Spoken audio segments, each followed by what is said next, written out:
เป็นอย่างผู้สาวบอกว่าเขามีบ่พอจังใดก็สู้ๆได้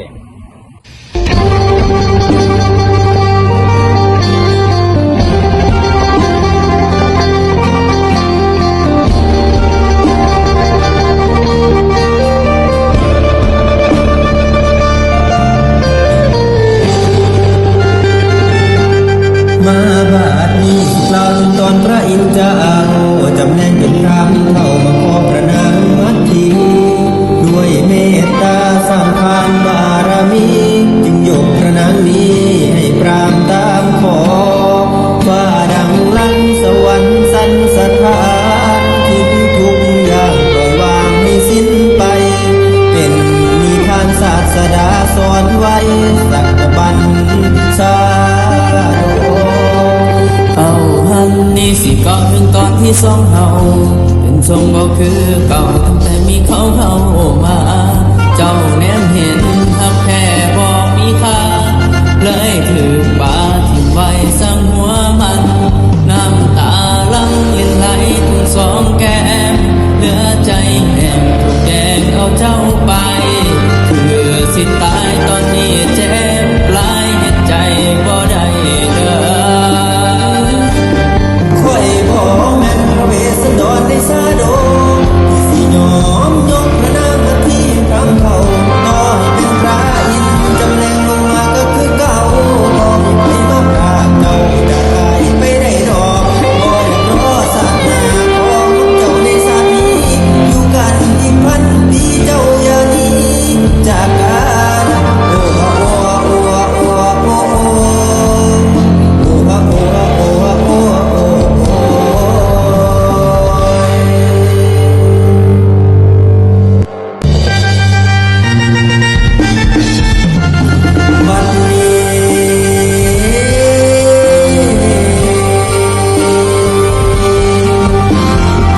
ใจหักนักยังคงมันบ่มีวันสิเปลี่ยนแปลงถึงสิถึงเขาแย่งน้องตัวน้องบ่หวนคืนตื่นขึ้นมาในตอนเช้าภาพวันเก่าคือกอดสาววันนี้กอดขวดเหล้าต้องนอนไม่ใส่แต่หมอนหากฟังตามคำสอนของพระเวสสันดรเบามักมันได้อดเอาต้องลืมเจ้าผิดว่าทานแล้วว่าตัวของเขานั้นมันก็แค่คนบาปนาลืมบ่ได้ดอกลาทางมา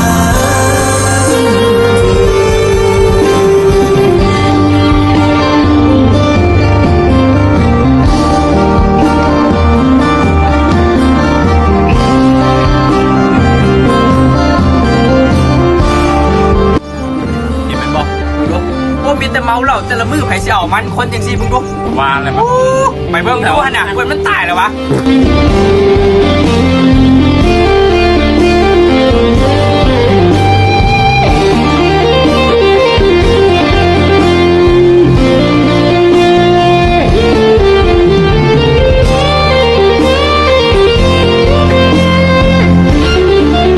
เราบอกมันนอนอย่างนี้นี่ชอบเรียกเพชรงานทำหุ่นคนเฮาต้องเริ่มต้นใหม่จมปักอยู่อดีตหลาย ใครว่าเม็นเวสสันดรเดซาโดสิยอมยกพระนา